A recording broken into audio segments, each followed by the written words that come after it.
FIGGIE and collectors, this is me, Daniel East 1000, back again with another Indiana Jones Adventure Series figure review. Today we're going to be having a look at Short Round from Temple of Doom. Yes indeed, Indiana Jones's plucky companion from that film. As always though, we're going to have a quick look at the packaging, then the figure itself. As always, you've got the Indiana Jones Adventure Series logo at the top there, the CGI mock-up of the figure itself, nice picture or artwork of the character, notation of the build an artifact feature, name of the character, some legal MacGuffle at the bottom there.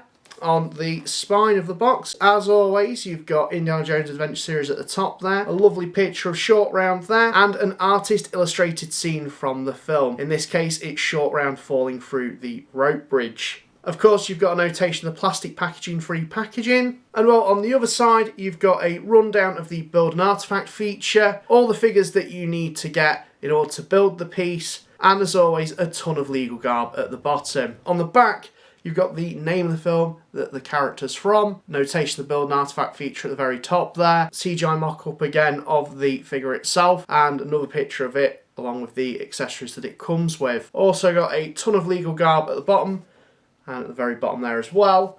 And well, that's the packaging out the way and done with. So let's take a look at the figure itself. Wow, holy smoke! Crash landing! Short Round, step on it! Okie dokie, Dr. Jones, hold on to your potato! And here we have the figure itself in all its fortune and glory. I'm so pleased that Hasbro managed to get a Short Round figure out as soon as they did. He is one of Indy's most iconic sidekicks and a personal favourite of mine. And Hasbro really captured the likeness of the character and a lot of scene-specific things as well through its accessories. Don't get it twisted, yes, this figure is comparatively small to a lot of the other figures in the line, which of course does make sense for the character Short Round, but I think the accessories that they include with it really do add the value for money. We'll get into that shortly though. Let's just take a look at the figure itself initially, and I have to say that head sculpt is really, really good. A very good likeness to the actor that played Short Round. If we have a look around the figure itself, interestingly enough, they've included this soft goods jacket, which I've not really seen Hasbro do before on a figure, and while it's not the best, it's still pretty good and does suit the character of Short Round, just because, as Indy says in the film, Short Round's parents were killed in the Shanghai bombings, and as such he became an orphan. Living on the streets, he tried to pickpocket Indy. So that's how the two got to know each other, and that's where I can kind of forgive the jacket, because it does look, you know, second-hand and sort of worn in, even with that stitching, which isn't amazing, but it does kind of look relatively representative of the one that he does wear in the film. Interesting note as well, you can remove that, and we'll get into that in the accessories section of the review. But if we look lower down, you've got his brown trousers there, his shoes as well, looking really, really good. Also, dropped the accessory, but we'll get that in a moment. The inner shirt, or undershirt rather, that does kind of open up. So it's quite layered, but it looks absolutely brilliant. Now, if we do go into the accessories, as we've seen here, the hat is actually removable. You can take that off, and you can really change the sort of posing on that, because Short Round does wear it in different ways in the film.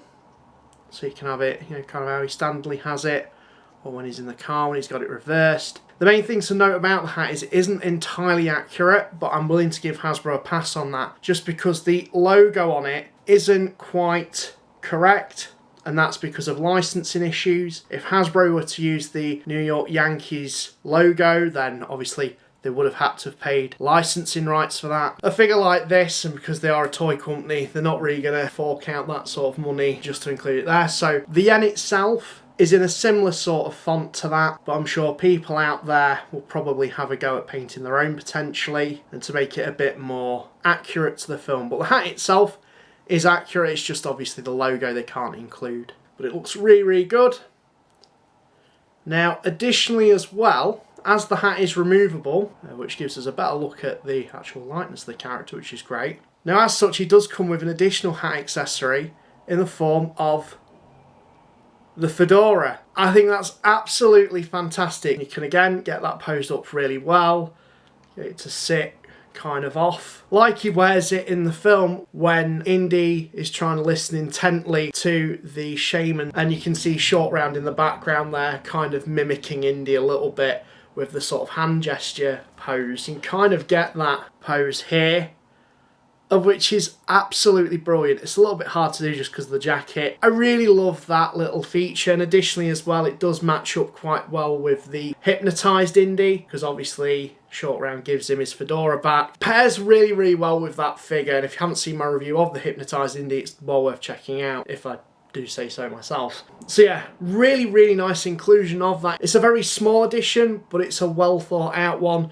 It shows that they've actually looked at the media and actually taken that extra bit of care with the figure itself as well. So if we just change the fedora out, now of course he comes with this dagger, of which I think he does have in the film. He doesn't really use it, but he does hold it very subtly in some of the scenes. Potentially goes back to his street days of being a pickpocket, I'm not too sure. So it's nice that they've included it with this figure. And again, it does add an additional display option for you. Also as well, you can remove the jacket, of which I will do for you, just so you can have a look at that. It's not, like I said, particularly well stitched, but it goes with the fact that, you know, Short Round is sort of raised on the streets. But it looks pretty damn good when you've got him wearing that. It's really smart that Hasbro's done it this way as well, because he does take this off, particularly when he's in the temple. So you've got two different looks there in one, which I think is really, really smart of Hasbro to do. I'm really pleased with that as well. So if we just put that back on. It is worth noting with this jacket, because it is quite bulky, it's kind of hard to pose the arms while he's wearing it. So there is a little bit of limitation in terms of the articulation there. As you saw while I was going through the figure, he dropped the torch, so I'll just get that. And here he is with the torch. He's very loosely holding it, so hopefully he can keep hold of it through the duration of me showing this accessory off. But really pleased that he came with a torch, because a lot of the figures in the line could have come with torches and didn't. So it's nice that this one does, and it makes sense completely for Short Round, just because in the film, when Indy's hypnotised, he uses the torch as a flash stick of panic to wake him up. Indy, I love you. Wake up! And he also does the same to the Maharaja as well. So that's a really nice little accessory, a nice feature with the figure. Again, if you don't want to display him with this, you could probably give it to another character, i.e. Sala, and it's going to match up quite well with that figure as well. But nonetheless, I keep him with this because it's an accessory that does relate quite well to Short Round. Now, if I just remove that accessory out of his hand and give him this one, which is very, very small, he comes with the voodoo doll that the Maharaja uses on Indy throughout the film. And again, this is quite similar to the hypnotised Indy, wherein that he came with an accessory that's more intended for Mola Ram and the Chief Temple Guard. With this accessory alone, it would have been really cool to see a Short Round and Maharaja 2-pack, like as a face-off thing.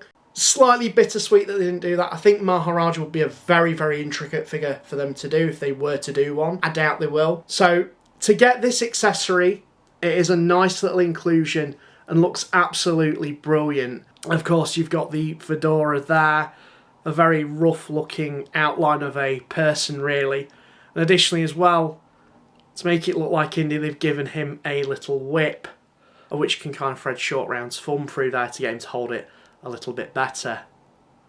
But how cool is that? I'm really, really impressed. Again, scene specific thing, but absolutely fantastic. Adds some real diversity to your display options. So yeah, that's all the accessories that this figure comes with. And I can't really think of anything else besides potentially the little wooden blocks that he wears on his shoes when he's driving the car at the start of the film. Crying out loud, there's a kid driving the car! Just to give him the extra height so he can actually reach the pedals. That would have been a nice inclusion if there was some interchangeable feet there, but it's not a biggie. But a nice little cherry on the cake, that one. Something that this figure doesn't include that the 3 3/4 inch one did. Indy and Willie's clothes wrapped up with the bullwhip that he kind of uses to carry all that stuff with him to get to Indy at the altar. They haven't included that with this, And I think that would have been a really cool accessory they could have done. All it would have been a case of was just upscaling that accessory to match with this. But that again would have just been a nice little bonus. It is worth noting that he comes with the Build an Artifact piece, of which is the main sort of basis for it, of the skull shrine.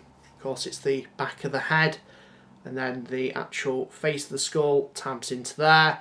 The jaw as well, and then the snake would sit at the top. But yeah, for some reason it's got this internal part which is separate, but it does just sit in there. I think it's so that the other parts can actually lock in to the connecting areas. It's quite a chunky piece, and again, it's really well painted in the area that it should be, but there's not really much to sort of talk about in terms of this. It's just a hollow piece and a chunky bit of plastic, of which does kind of add a bit of value to this figure, and again incentivises the reason for you to complete it more than anything. So that's the Build an Artifact piece that you get with this guy. And while in terms of articulation, he has a ball jointed head, a ball jointed neck on a sort of dumbbell joint, so you can get some really good articulation on that, ball jointed shoulders, ball jointed elbows, swivel wrists, just because the hands are quite small, and I can understand why they can't put ball joints in there. Ball jointed torso, ball jointed hips, swivels at the tops of the thighs, ball hinged knees, and ball jointed ankles with the rocker joints. So you can get this guy in some really good dynamic poses, like pretty much all the figures in this line. What a wonderful figgy. I love the accessories that this guy comes with. You can get some real diversity in terms of posing and display with this guy.